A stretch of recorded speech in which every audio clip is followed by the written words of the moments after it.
नमस्कार। तीन खाप के किसानों और नेताओं ने हरियाणा के जिंद जिले के उछाना कलां में हरियाणा संयुक्त किसान मोर्चा HSKM के बैनर तले नीलम आजाद के समर्थन में एक खाप पंचायत का आयोजन किया। नीलम को बुधवार यानी 13 दिसंबर को संसद की सुरक्षा में सेंध लगाने के चलते गिरफ्तार किया गया था। टाइम्स ऑफ इंडिया की रिपोर्ट के मुताबिक पंचायत की अध्यक्षता जिंद की मजरा खाप के प्रवक्ता समुंदर फौर ने की थी। पंचायत ने अपने 3 प्रस्तावों में नीलम को पुलिस हिरासत से तत्काल रिहा करने की मांग की है।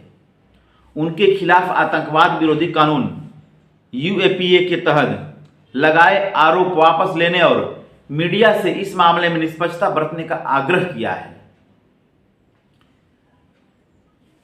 HSKM नेता आजाद पालवा ने कहा कि बेजुबानों के लिए अपनी आवाज उठाना नीलम ने कुछ गलत नहीं किया है, यह कहते हुए कि उसका कोई आपराधिक रिकॉर्ड नहीं है। उन्होंने कहा कि उन्हें एक बड़े अपराधी के तौर पर प्रस्तुत किया जा रहा है, लेकिन उन्होंने जो कुछ भी किया वह हाशिए पर पड़े लोगों की आवाज उठाने के लिए किया। पंचायत और खाप सदस्यों ने स्वतंत्रता सेनानी भगत सिंह से प्रेरित नीलम को कानूनी सहायता समेत पूरा समर्थन देने का फैसला किया है।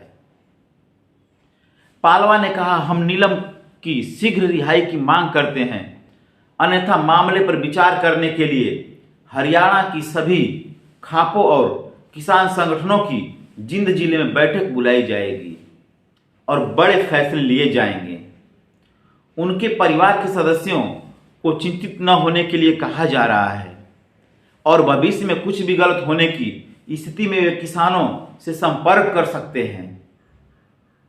हम सब एकजुट हैं और अन्य खापों तथा संगठनों से संपर्क कर रहे हैं। माजरा खाप के प्रवक्ता फौर ने कहा, नीलम किसी भी पार्टी से नहीं जुड़ी हुई है, बल्कि सिर्फ राष्ट्र के लिए अपनी चिंताएं उठाई हैं। उन्होंने कहा, ये प्रदर्शनकारी नीति निर्माताओं का ध्यान आकर्षित करने के लिए संसद पहुंचे थे। उनके पास कोई खतरनाक हथियार नहीं थे, फिर भी केंद्र ने तानाशाही पूर्ण कदम उठाते हुए उन पर UAPA लगा दिया। कार्रवाई उस संसद पर होनी चाहिए जिसने उन्हें परिसर में घुसने का पास प्रदान किया। युवा केवल बढ़ती बेरोजगारी की समस्या को उठाना चाहते थे। खापे हालात की समीक्षा करेंगी और उसके मुताबिक कार्रवाई करेंगी। द हिंदू के मुताबिक पारित प्रस्ताव में पंचायत ने मीडिया से भी अपील किया कि वह बेरोजगारी के मुद्दे के साथ साथ किसानों और छोटे व्यापारियों की मांगों पर सरकार से सवाल पूछे। पलवा ने कहा, मीडिया हर साल 2 करोड़ नौकरियों के वादे पर सरकार को कटघरे में खड़ा क्यों नहीं करती। बेरोजगारी की स्थिति ऐसी है कि पेशेवर डिग्री वाले छात्र सरकारी विभागों में चतुर्थ श्रेणी के पदों के लिए आवेदन कर रहे हैं। फौर ने भी भाजपा सांसद और सुरक्षा एजेंसियों की भूमिका की जांच की मांग की है। उन्होंने कहा, भारत माता की जय के नारे लगाने वाले आतंकवादी नहीं हो सकते, अधिक से अधिक उन्हें प्रदर्शनकारी कहा जा सकता है, लेकिन अगर उन पर आतंकी कानून के तहत आरोप लगाए गए हैं तो सांसद और सुरक्षा एजेंसियों की भूमिका की भी जांच होनी चाहिए। यह किसानों और विपक्ष को बदनाम करने की साजिश हो सकती है। बेरोजगारी ने बनाया अपराधी। इस बीच नीलम के खिलाफ FIR होने के बाद से ही उनकी मां गमगीन है। उन्होंने टाइम्स ऑफ इंडिया से बातचीत में कहा, मेरी बेटी आतंकवादी नहीं है, बल्कि बेरोजगारी के चलते अवसाद में है। जब नीलम ने 2015 में रीढ़ की हड्डी में चोट आई और उसके पास कोई नौकरी नहीं थी तो उसने शादी न करने का फैसला किया। वह सिर्फ नौकरी चाहती है। मुझे उसकी तबीयत को लेकर चिंता है, क्योंकि वह अपनी चोट के कारण लंबे समय तक बैठ नहीं सकती है। इंडियन एक्सप्रेस के मुताबिक गिरफ्तार किए गए 4 लोगों में से कम 3 बेरोजगार हैं। 2 के परिवारों का कहना है कि वे नौकरी नहीं मिलने से निराश थे। मैसूर के निवासी मनोरंजन डी, जिनकी उम्र 33 वर्ष बताई गई है, इंजीनियरिंग से स्नातक हैं, जो बेंगलुरु के एक आईटी कंपनी में काम करते थे। फिलहाल उनके पास रोजगार नहीं था, इसलिए अब खेती में अपने पिता की मदद कर रहे थे।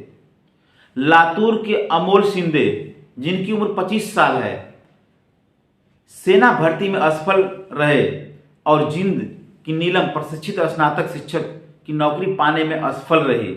चौथे, लखनऊ के सागर शर्मा 25 साल, जिनकी उम्र बताई गई है, ई रिक्शा चलाते हैं। नीलम की मां कहती है, हम समृद्ध परिवार से नहीं हैं, लेकिन फिर भी हमने उसे पढ़ाया। घर पर वह कहाँ करती थी, मैंने बेवजह ही बहुत पढ़ाई की, लेकिन नौकरी नहीं मिली। अच्छा होता कि मैं मर जाती। उनके भाई राम निवास के अनुसार नीलम के पास एमए, एमएड और एमफिल की डिग्रियां हैं और उन्होंने राष्ट्रीय पात्रता परीक्षा नेट भी पास की है। वह पिछले 6 महीने से दिल्ली में एक पेइंग गेस्ट आवास में रहकर प्रतियोगी परीक्षाओं की तैयारी कर रही थी। नीलम कुम्हार समुदाय से आती हैं और उनके पिता हलवाई हैं। उनके भाई गांव में दूध बेचते हैं। मनोरंजन के पिता देवराज डी ने द इंडियन एक्सप्रेस को बताया कि अगर उनसे कुछ गलत किया है तो वह मेरा बेटा नहीं है, लेकिन मैं आपको बता दूं वह बहुत अच्छा है। मुझे नहीं पता है कि वह दिल्ली में है। वह अपने कॉलेज के दिनों में एक छात्र नेता था, लेकिन वह किससे संबद्ध है इसके बारे में पता नहीं है। वह समाज में सुधार लाना चाहता है। मैं उसके कृत्य की निंदा करता हूं। अमोल शिंदे की मां ने संवाददाताओं को बताया कि सेना भर्ती में असफल होने के कारण अमोल अवसादग्रस्त था। उन्होंने कहा, हम नहीं जानते कि किस कारण से उसने ऐसा किया, लेकिन वह निराश महसूस कर रहा था। अपने प्रयासों के बावजूद वह सफल नहीं हो पा रहा था। वह कहा करता था कि मेरी पढ़ाई और तैयारी का क्या फायदा जब मैं नौकरी नहीं कर पा रहा हूं। चूंकि वह अब अधिक उम्र के कारण अग्निवीर योजना के तहत आवेदन करने के अयोग्य हो गया था, इसलिए वह अन्य विकल्पों पर विचार कर रहा था। पिता धनराज कहते हैं कि उसने अतीत में कई बार रत्नागिरी, औरंगाबाद, नासिक में भर्ती में भाग लिया था।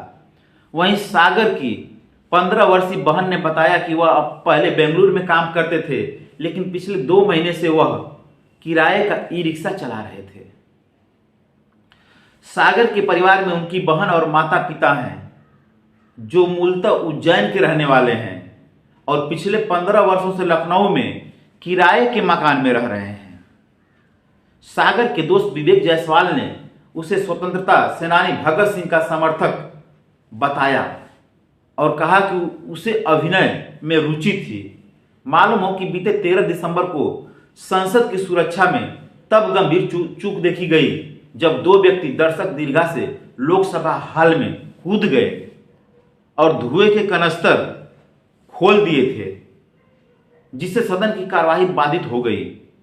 मनोरंजन डी और सागर शर्मा नामक व्यक्ति ने सत्तारूढ़ भाजपा के मैसूर सांसद प्रताप सिम्हा से अपना विजिटर पास प्राप्त किया था। इन दोनों आरोपियों के अलावा संसद परिसर में रंगीन धुएं का कनस्टर खोलने और नारेबाजी करने नीलम आजाद और अमोल शिंदे को गिरफ्तार किया गया है। इस मामले में विशाल शर्मा उर्फ विक्की नामक 5वां आरोपी बाद में गुड़गांव स्थित अपने आवास से पकड़ा गया। वहीं ललित झा नामक एक अन्य आरोपी अभी फरार है। आरोप है कि ललित ही कथित तौर पर चारों आरोपियों को गुड़गांव में अपने दोस्त विवेक के घर ले आया था।